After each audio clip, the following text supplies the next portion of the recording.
বাংলাদেশের সব থেকে বৃহৎ যৌনপল্লী এবং দক্ষিণ এশিয়ার মধ্যে সব থেকে বৃহৎ যৌনপল্লী হচ্ছে রাজবাড়ী জেলার দৌলদিয়া, যেখানে 2000 যৌনপল্লী সরকার অনুমোদিত পতিতালয় প্রতিষ্ঠা করেছে সেখানে এই রাজবাড়ীর দৌলদিয়াতে। বলেন নাউজুবিল্লাহ। সেখানে প্রতিদিন 3000 করে জিনা সংগঠিত হচ্ছে। জরিপ বলছে প্রতিদিন 3000 করে যৌনকর্ম এই যৌনপল্লীতে রাজবাড়ীর দৌলদিয়াতে প্রতিদিন 3000 করে নারীর ইজ্জতকে, নারীর মানকে, নারীর সম্মানকে হরণ করা হচ্ছে। বলেন নাউজুবিল্লাহ। এরপরে দ্বিতীয় জরিপ অনুযায়ী বলছে যে বাংলাদেশের মধ্যে টাঙ্গাইলের কান্দাপাড়া এলাকায় কান্দাপাড়া শহরের মধ্যে টাঙ্গাইলের কান্দাপাড়া শহরে 1000 যৌনপল্লী গভর্নমেন্ট কর্তৃক লাইসেন্স দিয়ে তারা সেখানে প্রতিষ্ঠা করেছে এবং সেখানে দৈনন্দিন 2000 নারীর ইজ্জতের উপরে হানা দেওয়া হয়। দৈনন্দিন 2000 মা বোনের ইজ্জতের উপরে আক্রমণ করা হয়। বলেন নাউজুবিল্লাহ। 3 নম্বর জামালপুরের রানীগঞ্জে জরিপ বলছে সেখানে 1000 সরকার অনুমোদিত যৌনপল্লী প্রতিষ্ঠা করেছে এবং সেখানে প্রতিদিন 1000 করে জিনার কাজ সংগঠিত হচ্ছে। বলেন নাউজুবিল্লাহ। 3 নম্বর পটুয়াখালীর মধ্যে সেখানে সরকার অনুমোদিত অনেকগুলো যৌনপল্লী সেখানে স্থাপন করেছে এবং সেখানে প্রতিদিন শত জিনার কাজ সেখানে সংগঠিত হচ্ছে।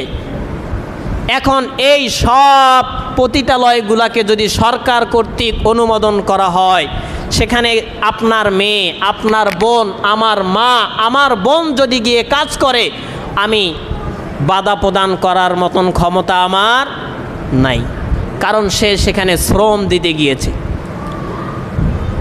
আমরা দাবি জানাচ্ছি এই যত বড় বড় পতিতালয়গুলো আছে সব পতিতালয়গুলোকে ব্যান করে দেওয়া হোক। ঠিক কিনা মুসলমান?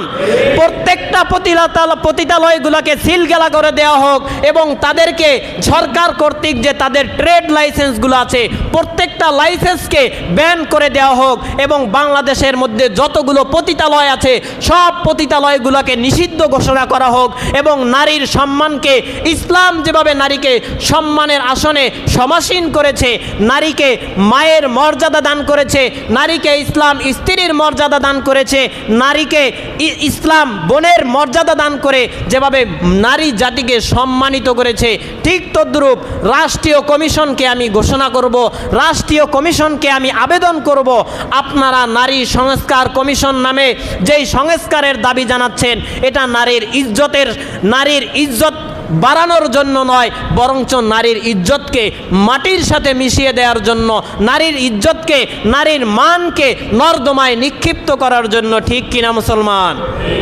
এজন্য নারী সংস্কার কমিশনের কাছে আমাদের আকুল আবেদন থাকবে, আপনারা যদি নারীর সংস্কার করে নারীর ইজ্জতকে রক্ষা করতে চান তাহলে এই সমস্ত নিকৃষ্টতম বিষয়গুলো উপস্থাপন না করে কিভাবে নারীর সম্মানকে ইসলাম বৃদ্ধি করেছে সেইভাবে চেষ্টা করুন নারীর ইজ্জতকে বাড়ানোর জন্য।